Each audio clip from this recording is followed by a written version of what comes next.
Hello everyone, today I want to talk about arms. Such great appendages, aren't they? There's so much you can do with your arms, like pick things up, hold things, punch, kill. I don't know what I'd do without my arms. On a completely unrelated topic, arms!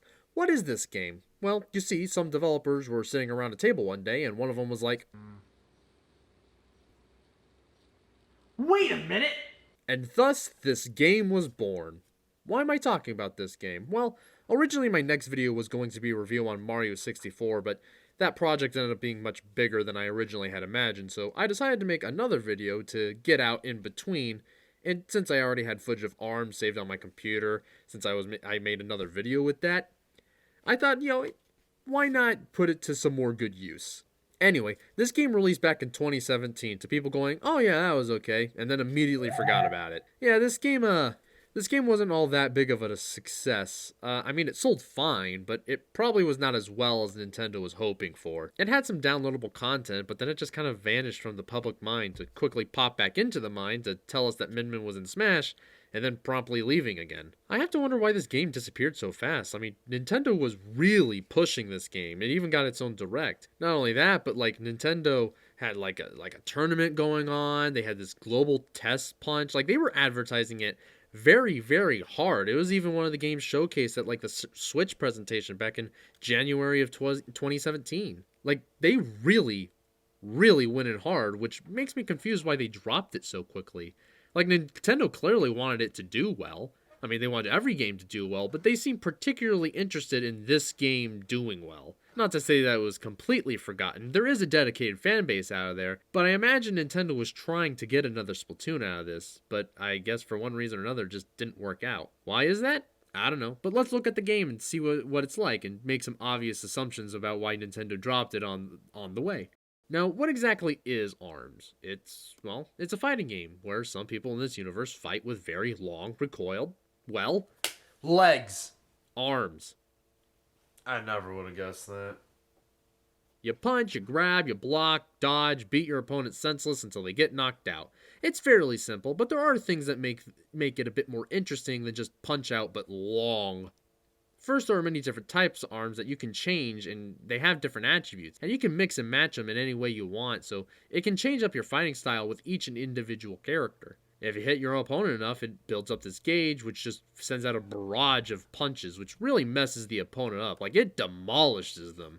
A small detail is that you can curve your punches so you can make it go straight, turn in from the side, or turn inwards. So it can be difficult to react as the person you're fighting is always switching things up and catching you off guard. Switching. You know, switching? Like a light switch. Another thing that keeps it interesting is that each character has their own unique ability. Ribbon Girl can double jump, Ninjara can teleport, Master Money can hit hard, Bite has a dog companion, Helix can stretch. It adds another layer of variety, so even though the gameplay does look a little bit dull when you're watching it, it can actually be very fun and intense in the moment-to-moment gameplay. My favorite character was Ninjara, since his mid-air dodge made it where he completely disappeared for a short moment, which may not seem like much, but if you repeatedly do this, it can really confuse your opponent and make it hard to keep track of you. Master Mummy is also pretty cool because he's basically the equivalent of Bowser, where he has this tough guy armor where if a light move hits him, he ignores it as if the punch was the equivalent of getting hit by some sun rays. Those are the basic fighting mechanics, but there's more to this game than just fighting. There's actually some different modes as well. Like this one where you can try to grab your opponent and dunk them in the basket and quite possibly break their necks. This one where you play volleyball with a bomb, my favorite pastime activity. Punching targets, one where you face headlock with some other characters. It's all fun, The target one being my favorite because you can just hit and grab your opponents and just keep them from playing the game, which is really funny. From a core gameplay standpoint, ARMS is actually incredibly engaging with many hours of fun to offer. One thing about ARMS is that it can actually be played with motion controls as well as button controls, and to be honest, I actually quite prefer the motion controls. One thing about them is that it's much easier to control each individual arm more precisely than with a controller. The controller works well, and it's actually what I use to record the footage you're seeing here because of just how my stuff is positioned. Doing motion controls would be very difficult without breaking something. But it's clear that the game wants you to use the motion controls, since the way that they're mapped to the Pro Controller, it's a bit clunky and it makes it difficult to aim at your opponent. So that's the basic gameplay, but what kind of modes are there to enjoy with said gameplay? Well, the first one is Grand Prix, where you go through 10 opponents and then fight headlock at the end if you're on difficulty 4 or higher. It's fine, but to be honest, it's a little dull. There's not a whole lot of variety when it comes to the fights. You might occasionally do something else like volleyball, basketball, targets, but 8 of the 10 fights is you just straight up one-on-one fights with different opponents. It's like classic mode in Brawl or Melee, but less interesting. Next is the online mode, one for casuals where it throws you in random fights with conditions completely out of your control. This kind of stinks since it means you can't pick your playstyle and avoid ones you don't like. If you don't like volleyball, too bad. You better learn to love it because it's what you're playing. It's like a mother forcing their kid to compete in a sport that they're just not interested in.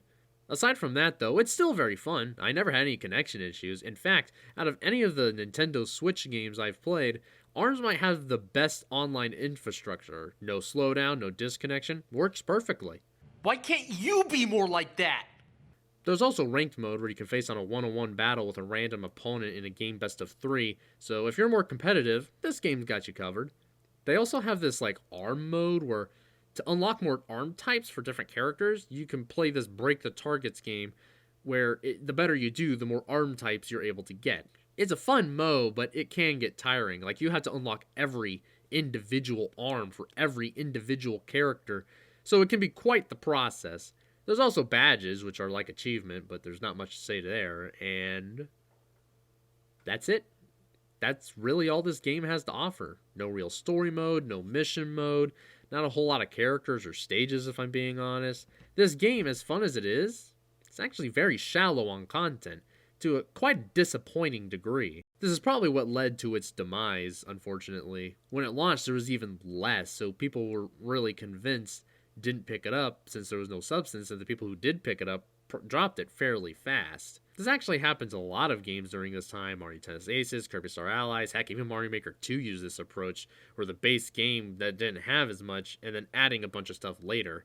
Nintendo seems to have stopped doing it for the most part because it clearly wasn't working and was actually probably hurting sales rather than helping. A part of me does hope that one day we do get an ARMS 2, since this game does have a lot of potential. As shallow as the game might have been content-wise, it was a very interesting concept with cool characters and an interesting world, and I think it would just be a complete waste just to leave it behind and let it die. Just give us more content to sink our teeth into. It would help massively, but I honestly doubt that will happen. ARMS is pretty much dead in the water at this point, at least on Nintendo's end. There is still a manga that's supposed to be coming out, and wonder why that's taking so long. Oh well. As fun as it was, it just didn't last long. But I will always keep a very special place in my heart for this game because it was one of the first games that I really got into on the Switch, along with Breath of the Wild. Actually, no, I didn't have Breath of the Wild on Switch. I played that on Wii U. So it was Mario Kart 8 Deluxe and ARMS. Those were the first two big games that I really was into on the Switch. So I have that to give it to it. And I really do like this game.